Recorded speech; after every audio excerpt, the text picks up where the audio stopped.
Welcome back to Learning American English. We are happy you are here and would like to invite you to subscribe to our podcast so you can best benefit from our weekly educational episodes for English learners. Each of our episodes focus on a specific, practical topic that you will encounter in real American life. Okay, here we go. Personal space and physical boundaries. Americans have specific expectations about personal space and physical touch that differ from many other cultures around the world. Understanding these norms will help you interact comfortably, avoid unintentional awkwardness, and make the people around you feel genuinely at ease in your presence. Part 1 Vocabulary 10 Key Words. 1. Personal space. The immediate physical space around a person that they consider their own and feel comfortable in. Americans typically maintain about arm's length of personal space in conversation.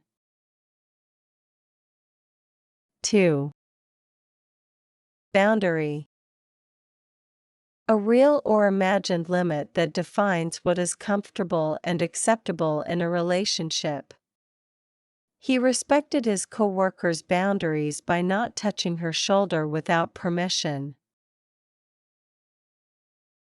3. Consent.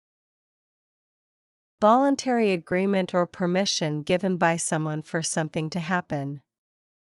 Always ask for consent before touching someone in a professional or unfamiliar context. 4. Physical contact. Any form of touching between people during social or professional interaction. Physical contact in professional American settings is usually limited to handshakes. 5. Proximity. Nearness to another person in physical space during an interaction. Standing too close reduced the other person's comfort during the conversation. 6. Nonverbal. Communication that occurs without words, through body language and physical signals. Nonverbal cues like posture and eye contact carry enormous weight in American interaction. 7. Hug. An embrace, holding someone with both arms as an expression of affection or greeting. Close friends often hug as a greeting, especially when they have not seen each other for a while. 8. Uncomfortable. Experiencing a feeling of unease, awkwardness, or mild distress in a social situation. Standing too close to someone during a conversation can make them feel uncomfortable. 9. Zone.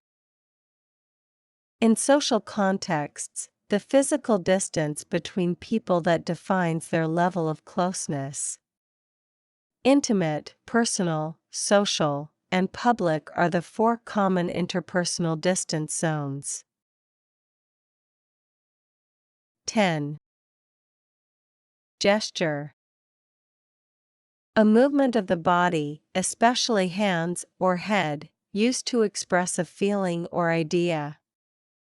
He gestured toward the empty chair, warmly inviting his visitor to sit down. Part 2 Dialogue, Personal Space and Practice. Claire.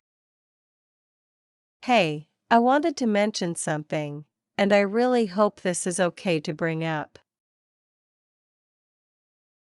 Paolo. Of course. What is it? Claire. I noticed you sometimes stand quite close when we're talking. In Brazil, that might be completely normal, but in the US, people generally prefer a little more space. Paulo. Oh, I'm so sorry, I had no idea. In Brazil, standing close is a sign of warmth and genuine engagement. Claire.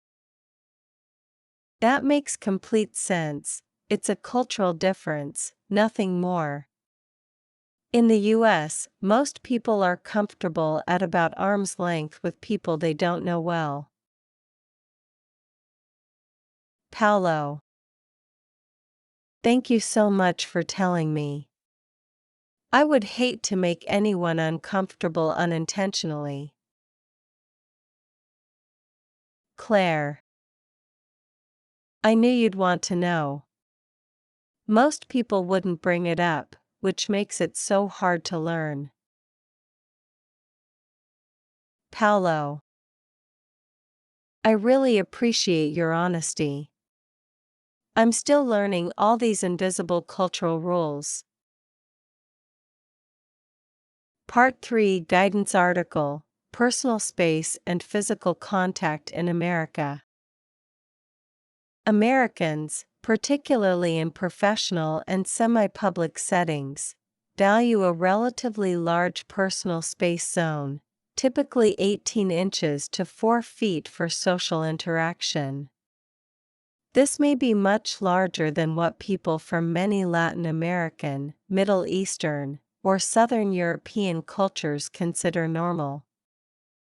Standing closer than this without an established close relationship can trigger unconscious discomfort, even when no offense is intended.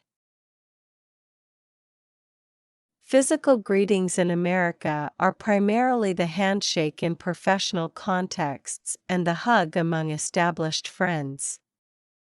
Kissing on the cheek, standard as a greeting in many European, Middle Eastern, and Latin American cultures, is not typical in most American social situations. Bowing is not common either, though Americans recognize it respectfully when offered. Touching during conversation, such as lightly touching someone's arm while making a point, is more common in some cultures than in America. In American workplaces, uninvited physical contact beyond a handshake is generally avoided. Even well-intentioned touch can be experienced as inappropriate and can have serious professional consequences in today's environment. In casual social settings, norms are looser. Close friends, romantic partners, and family members engage in much more physical contact. At social gatherings among friends, norms naturally relax.